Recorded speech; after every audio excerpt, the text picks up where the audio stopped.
ശ്രീ വസീഫ്, അത് ഹരിഹരന്റെ വീടിന് നേരെയാണെങ്കിൽ നാളെ പല ആളുകളുടെ വീടിന് നേരെയും ശ്രീ വസീഫ് ഇപ്പോൾ കേൾക്കുന്നത് ഹരിഹരന്റെ വീടിന് നേരെ ബൈക്കിലെത്തിയ സംഘം സ്ഫോടകവസ്തു എറിഞ്ഞുള്ളതാണ്.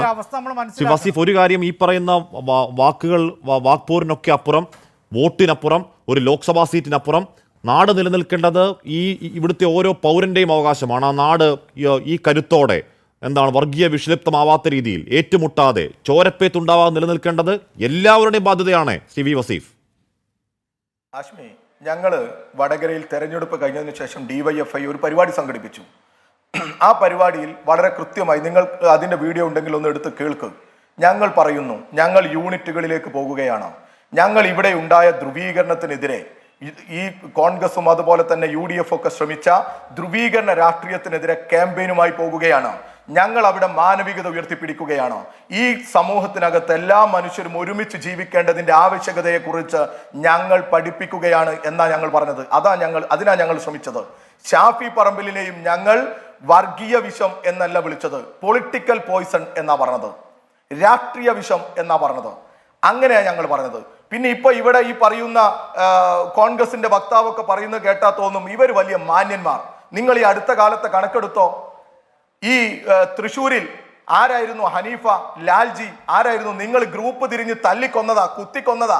ഹനീഫയുടെ അമ്മ നിങ്ങളോട് വന്ന് കെഞ്ചിയിട്ടില്ലേ നീതിക്ക് വേണ്ടി? ഇതൊക്കെ മറന്നുപോയോ നിങ്ങൾ?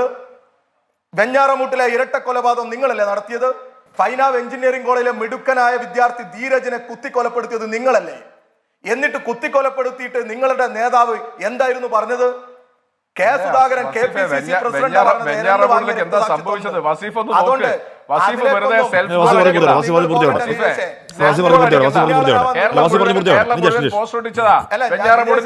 പറഞ്ഞു പൂർത്തീകരിച്ചോട്ടെ. അതുകൊണ്ട് നിങ്ങൾ ഗ്രൂപ്പ് തിരിഞ്ഞ് മുൻപറിച്ചും പരസ്പരം തല്ലിക്കൊന്നു നശിപ്പിച്ചത് ഞങ്ങളുടെ മുമ്പിലുണ്ട്. നിങ്ങളുടെ നേതാക്കന്മാരായിരുന്നു പരസ്പരം മുണ്ട് പറിച്ചത്. ഈ കേരളം കണ്ടത് ഓർമ്മയില്ലേ? KPCCയുടെ സെക്രട്ടറിമാരായിരുന്നു മുണ്ട് പറിച്ച് തെരുവിൽ അടികൂടിയത് ഗ്രൂപ്പ് തിരിഞ്ഞിട്ട്.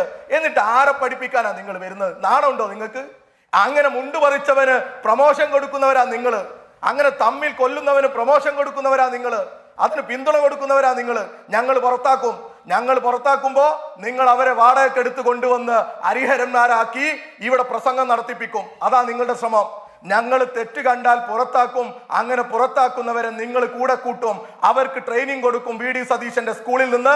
അങ്ങനെ VD സതീശന്റെ സ്കൂളിൽ നിന്ന് ട്രെയിനിങ് കിട്ടിയിട്ട് ഇപ്പോ ഹരിഹരൻ വടകരയിൽ പ്രസംഗിപ്പിച്ചതുപോലെ, അല്ലെങ്കിൽ മറ്റൊരർത്ഥത്തിൽ നിങ്ങൾ എല്ലായിടത്തും കൊണ്ടുപോയി പ്രസംഗിപ്പിച്ച് ഇവിടെ ഈ സമൂഹത്തിൽ വലിയ കുഴപ്പങ്ങൾ ഉണ്ടാക്കാൻ ബോധപൂർവമായി പരിശ്രമിക്കും. കേരളം കണ്ടുകൊണ്ടിരിക്കുന്നത്. അങ്ങനെ വാടകയ്ക്കെടുത്തവരെ കൊണ്ടുവന്നാണ് നിങ്ങൾ ഇതൊക്കെ ചെയ്യിപ്പിക്കുന്നത്. നിങ്ങളുടെ KM ഷാജിമാരെ നിങ്ങൾ നിലക്ക് നിർത്തണം. നിങ്ങളുടെ നേതാക്കന്മാരെ നിങ്ങളാണ് നിലക്ക് നിർത്തേണ്ടത്. നിങ്ങളുടെ ശോഭിനെ പോലെയുള്ളവരെ നിങ്ങൾ നിലക്ക് നിർത്തണം. നിങ്ങളുടെ ഔദ്യോഗിക പേജുകളിൽ നിന്നാണ് കേരളം കണ്ട ഏറ്റവും മികച്ച ആരോഗ്യമന്ത്രിയെ ഏറ്റവും മോശമായി ചിത്രീകരിക്കുന്ന കമന്റുകൾ വന്നത്. അല്ലാതെ തലയില്ലാത്തവന്റെ പേരിലല്ല, തലയുള്ളവന്റെ പേരിലാ വന്നത്. ഞാൻ വീണ്ടും ആവർത്തിച്ച് പറയാണ്, കോട്ടയം കുഞ്ഞച്ചന് ഔദ്യോഗികമായി സ്വീകരണം കൊടുത്തവരാ നിങ്ങള്. മറുപടി കേൾക്കാം. അതൊക്കെ ആകുമ്പോൾ ഞാൻ പിന്നെയും പറയുന്നത്, ഈ പറയുന്ന വാക്പോരുകൾക്കപ്പുറം അത് ചോരപ്പേത്തിലേക്ക് പോകാതിരിക്കേണ്ട ബാധ്യത എല്ലാവർക്കും ഉള്ളതാണ്. തിരികെ എത്താം ഇടവേളയ്ക്ക് ശേഷം.